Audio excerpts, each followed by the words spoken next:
প্রথমে আমাকে ভেবেছেন যে হ্যাঁ তমা এই ছবিতে কাস্ট হতে পারে, এবং ডিরেক্টর যখন ভেবেছেন তখন ডিরেক্টরের সাথে একমত হয়েছেন।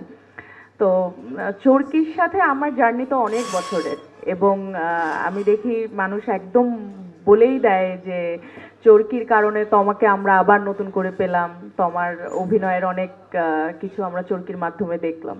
তো চরকি আমার পরিবার, তো পরিবার নিয়ে তো বেশি কিছু বলার নেই। পরিবারের সদস্য আমি, ভুল করলেও পরিবারের, ভুল না করলেও, কাজ করলেও পরিবারের, কাজ না করলেও। তো পরিবার যখনই ডাকবে আমি পরিবারের সাথে আছি।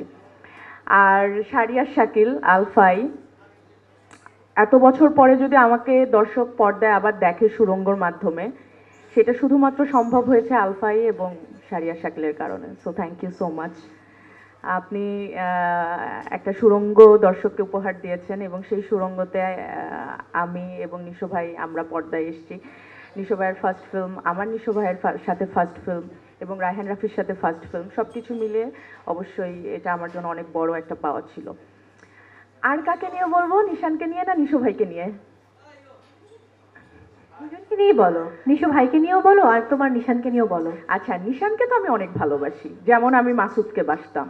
এখন ওই ভালোবাসা এই ভালোবাসার মধ্যে কি পার্থক্য সেটা আপনারা হলে গিয়ে দেখবেন। আর নিশো ভাইকে নিয়ে বলবো, নিশো ভাই তো নিশো ভাই, কি বলবো, বস তো বসই।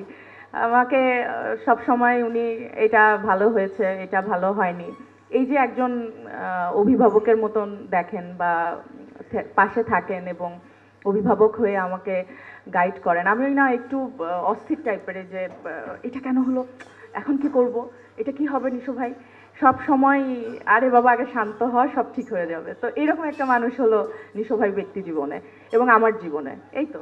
এবং এখানে যারা আছেন আমি জানি সবাই আমাকে অনেক স্নেহ করেন, অনেক ভালোবাসেন, আপনাদের সাপোর্ট সব সময় আমার সাথে ছিল, সব সময় থাকবেও আমি জানি।